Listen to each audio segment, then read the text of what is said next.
Olá, divas e divas, tudo bom? Hoje eu vou ensinar para vocês uma receita super legal que eu faço aqui de academia, que é um omelete. Ele não é óleo.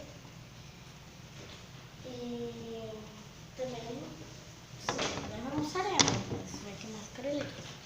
Você não precisa ter uma forma adequada para omelete, mas eu tenho isso daqui, bem baratinho.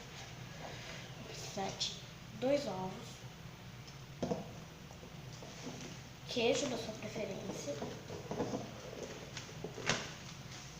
presunto, peito de peru, tô usando peito de peru, orégano, pode colocar tomate, orégano e sal. Vamos começar quebrando os ovos.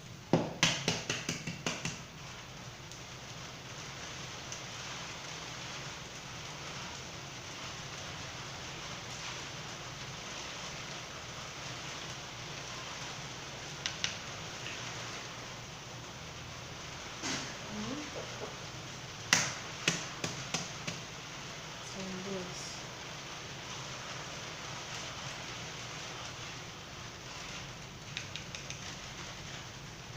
Bem quebradinho.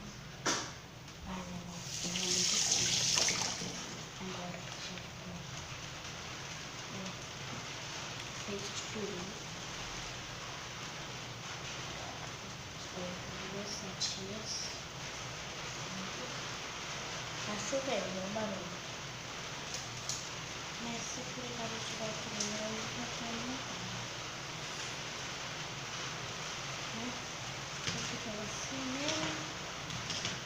Aqui.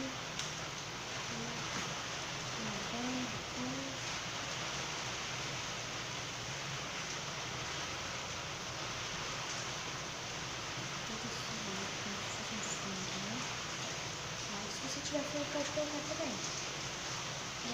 Deixa eu ver não. Quero comprar. Melhor. Só que eu acho melhor.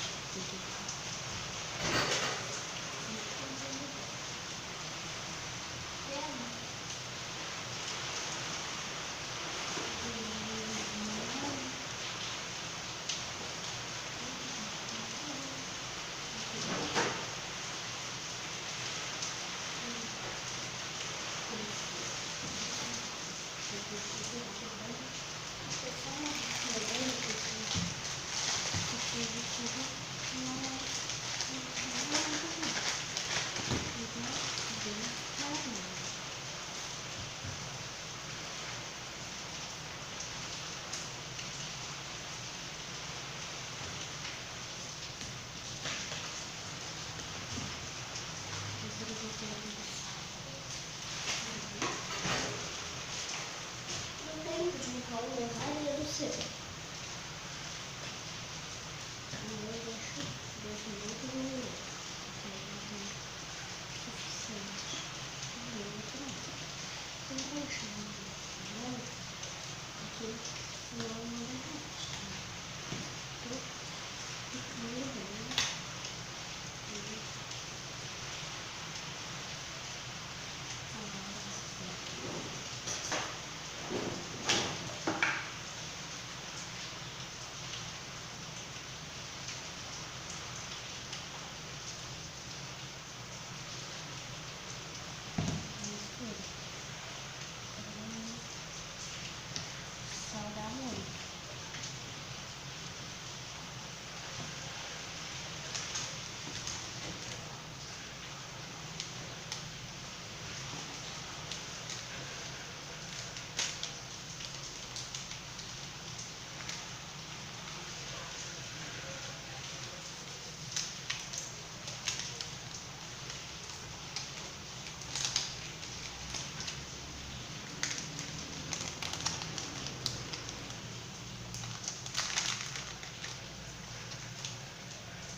Ali, agora foi no micro-ondas. Espero que vocês tenham gostado do vídeo e esse foi o vídeo.